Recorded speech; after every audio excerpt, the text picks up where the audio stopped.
Hello everyone, welcome to Evoke Learning. इस video में हम पढ़ेंगे क्लास 6 की English book a pact with the sun का second chapter the friendly mongoose. तो चलिए इस चैप्टर को स्टार्ट करते हैं।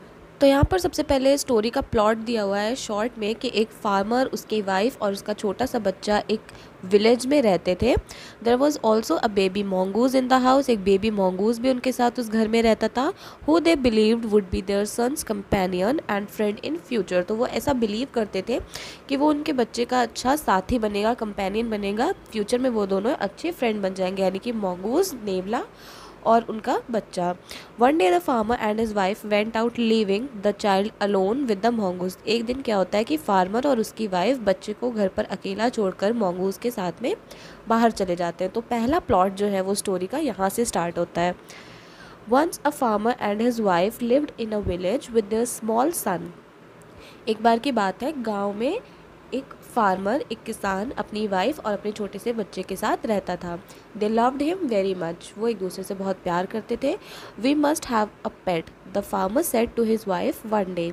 तो फार्मर ने एक दिन अपनी वाइफ से बोला कि हमारे पास पेट होना चाहिए। When our son grows up he will need a companion. जब हमारा बच्चा बड़ा होगा तो उसको एक कंपेनियन की, एक साथी की ज़रूरत पड़ेगी। This pet will be our son's companion. तो ये जो पेट होगा ये हमारे बच्चे के साथी की तरह उसके साथ रहेगा। His wife liked the idea. उसकी वाइफ को उसका आइडिया काफ़ी पसंद आया। One evening the farmer brought with him a tiny mongoose. It's a baby mongoose, said his wife, but will soon be fully grown. तो क्या होता है कि एक शाम को फार्मर अपने साथ में एक छोटा सा नेवले का बच्चा लेकर के आता है। तो उसकी वाइफ बोलती है कि ये तो एक बेबी मोंगूज है, लेकिन फ्यूचर में ये फुली ग्रोन होगा, बड़ा हो जाएगा और ये हमारे बच्चे का अच्छा दोस्त बनेगा। Both the baby and the mongoose grew. Baby और मोंगूज यानी उनका नेवला जो था दोनों ही बड़े हुए। इन 5 और 6 months the mongoose had grown to its full size. 5 से 6 महीनों में मोंगूज अपने फुल साइज में ग्रो हो गया, बड़ा हो गया। A lovely animal with 2 shining black eyes and a bushy tail. बहुत ही प्यारा सा एनिमल था जिसकी 2 चमकीली आँखें थी ब्लैक कलर की, और उसका टेल बहुत ही बुशी था, बहुत ही फर वाला था। The farmer's son was still a baby in the cradle, sleeping and crying alternately। और जो फार्मर का बच्चा था वो अभी भी एक छोटा बेबी ही था, क्रैडल में वो रहता था, यानी कि जो बच्चों का छोटा झूला होता है उसमें ही वो सोता था। और स्लीपिंग एंड क्राइंग अल्टरनेटली, यानी कभी वो सो जाता था, कभी वो रोता था, तो अल्टरनेट उसका ये काम चलता था। One day the farmer's wife wanted to go to the market. एक दिन फार्मर की वाइफ मार्केट जाना चाहती थी। She fed the baby and rocked him to sleep in his little cradle. तो उसने बेबी को फीड किया, उसको दूध पिलाया और उसको सुला दिया उसके क्रैडल में। रॉक्ड हिम यानी कि उसके झूले को हल्का सा झुला दिया और उसको उस झूले में सुला दिया। Picking up the basket she said to her husband. उसने अपना बास्केट उठाते हुए अपने हस्बैंड से बोला, I am off to the bazaar, मैं बाज़ार जा रही हूँ। The baby is sleeping, baby सो रहा है। Keep an eye on him, तो आप उसका ध्यान रखिएगा, उस पर नज़र रखिएगा। Frankly I don't like to leave the child alone with the mongoose. यानी मैं ऑनेस्टली एक बात कह रही हूँ, मैं सच में नहीं चाहती कि मेरा बच्चा मोंगूज के साथ अकेला रहे। You need not be afraid, said the farmer. तो फार्मर ने बोला कि तुम्हें घबराने की ज़रूरत नहीं है। The mongoose is a friendly animal. Mongoose बहुत ही फ्रेंडली एनिमल है। It's as sweet as our baby and they are the best of friends you no.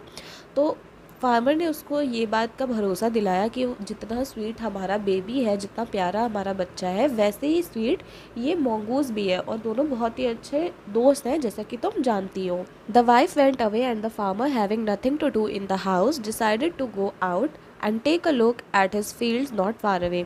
Wife उसकी चली जाती है और फार्मर के पास अब घर पे करने को कुछ भी नहीं था, तो वो डिसाइड करता है कि वो बाहर जाएगा और अपने फील्ड्स पर एक लुक लेगा, यानी कि देख के आएगा अपने खेतों को, जो कि उसके घर से बहुत ज़्यादा दूर नहीं थे। He ran into some friends on the way back and didn't return for quite some time. तो फार्मर को रास्ते में उसके कुछ फ्रेंड्स मिल जाते हैं और वो काफ़ी टाइम तक के लिए घर वापस नहीं आता है। अब यहाँ से स्टोरी का दूसरा प्लॉट स्टार्ट हो रहा है, जहाँ पर फार्मर की वाइफ रिटर्न होती है, घर वापस आती है मार्केट से, और उसके साथ में बहुत हैवी बास्केट होता है क्योंकि मार्केट से वो बहुत कुछ परचेज़ करके ला रही थी। She found the mongoose at the entrance of the house. उसने देखा कि मोंगूज जो है वो हाउस के एंट्रेंस पर ही बैठा हुआ है। With blood on his face and pause, उसके पूरे फेस पर और उसके पैरों पर ब्लड लगा हुआ है। She jumped to the conclusion that it was her son's blood, वो सीधा इस कंक्लूजन पर पहुंच गई कि शायद मोंगूज के मुंह पर जो ब्लड लगा है वो मेरे बेटे का ब्लड है। And the mongoose was the guilty one, और मोंगूज ने कुछ ना कुछ उसके साथ में गलत किया है। The farmer's wife finished her shopping and came back home with a basket full of groceries. Farmer की वाइफ ने अपनी शॉपिंग ख़त्म की, वो घर वापस आई और बहुत सारी ग्रोसरीज यानी कि फूड आइटम्स वगैरह वो परचेज करके लाई थी। She saw the mongoose sitting outside as if waiting for her, तो उसने देखा कि mongoose बाहर ही बैठा हुआ है, ऐसा लग रहा था जैसे उसका ही वेट कर रहा हो। On seeing her he ran to welcome her as was customary, तो mongoose ने जैसे ही फार्मर की वाइफ को देखा वो उसकी तरफ दौड़ पड़ा, जैसे कि बहुत ज़्यादा यूजुअल था, मतलब कि वो ऐसा हमेशा करता था। The farmer's wife took one look at the mongoose and screamed, farmer की वाइफ ने mongoose को देखा और वो एकदम से चिल्ला पड़ी। ब्लड, शी क्राइड, वो एकदम से रोने लग गई। The face and paws of the mongoose were smeared with blood, mongoose का फेस और उसके पॉज यानी उसके पंजे पूरे ब्लड में सने हुए थे, खून से लथपथ थे। You wicked animal, you have killed my baby, she screamed हिस्टेरिकली, यानी फार्मर की वाइफ ने बोला कि तुम इतने विकेड एनिमल हो, तुमने ईविल हो, तुमने मेरे बेबी को मार दिया। और वो हिस्टेरिकली चिल्लाई, यानी कि लंबे टाइम तक के लिए वो रोती रही। She was blind with rage and with all her strength brought down the heavy basket full of groceries on the blood smeared mongoose and ran inside to the child's cradle, तो वो एकदम raise में यानी कि क्रोध में आ गई, क्रोध में इतनी ज़्यादा गुस्से में अंधी हो गई कि उसने अपनी पूरी स्ट्रेंथ से वो जो बास्केट था ग्रोसरीज से भरा हुआ, बहुत ही हैवी बास्केट था, उसको उसने mongoose के ऊपर पटक दिया और वो सीधा अपने बेबी के क्रैडल के पास भागी, उसके झूले के पास भागी। The baby was fast asleep, baby अभी सो रहा था, बट ऑन द फ्लोर ले अ black snake torn and bleeding, लेकिन ज़मीन पर एक सांप पड़ा हुआ था, ब्लैक स्नेक था, वो उसके पीसेस हो गए थे और वो ब्लीड कर रहा था। In a flash she realised what had happened, तो एक झलक में उसको रियलाइज़ हुआ कि क्या हुआ होगा, यानी कि स्नेक आया होगा उसके रूम में और mongoose ने स्नेक को मार दिया होगा। She ran out looking for the mongoose, तो वो बाहर दौड़ी mongoose को देखने के लिए। ओ यू सेव्ड माई चाइल्ड, तुमने तो मेरे बच्चे की जान बचाई। यू किल्ड द स्नेक, तुमने उस स्नेक को मार दिया। वॉट हैव आई डन, और ये मैंने तुम्हारे साथ क्या किया। She cried touching the mongoose, तो वो mongoose को टच करते हुए रोने लगी। हु ले dead and still unaware of her सोबिंग, जो अब मर चुका था, डेड पड़ा हुआ था और अनअवेयर था, बिल्कुल उसको पता नहीं था कि अभी वो फार्मर की जो वाइफ है वो रो रही है, सिसक रही है। The farmer's wife who had acted hastily and rashly stared long at the dead mongoose, तो हैस्टिली का मतलब होता है कि बहुत ही जल्दी उसने वो काम किया, जल्दबाजी में काम किया, और रैशली यानी कि उसने कुछ भी नहीं देखा, बिल्कुल बेतहाशा होकर के उसने रिएक्ट किया फार्मर की वाइफ ने। तो वो अब डेड mongoose की तरफ घंटों घूरती रही, निहारती रही। Then she heard the baby crying, फिर उसने सुना कि उसका बेबी रो रहा है। Wiping her tears she went in to feed him, उसने अपने आंसू पोंछे और अंदर चली गई अपने बेबी को फीड करने के लिए।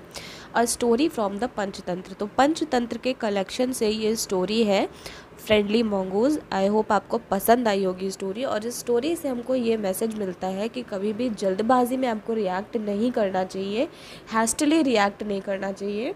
तो ये जो mongoose था ये अपने ओनर्स के प्रति बहुत ज़्यादा वफ़ादार था, लॉयल था, लेकिन फार्मर की वाइफ ने इतना ज़्यादा जल्दबाजी में काम किया कि उसने बिल्कुल भी नहीं सोचा कि mongoose की गलती है भी या नहीं, और उसने उसे मार दिया। तो कभी भी हमें इस तरीके से रिएक्ट नहीं करना चाहिए। तो अगर आपको स्टोरी पसंद आई हो, एक्सप्लेनेशन पसंद आया हो, तो वीडियो को लाइक करिएगा, शेयर करिएगा, चैनल पर नए हैं तो सब्सक्राइब करिएगा। नेक्स्ट वीडियो में हम इसके क्वेश्चन आंसर्स को डिस्कस करेंगे। तो मिलते हैं नेक्स्ट वीडियो में, till then bye and take care.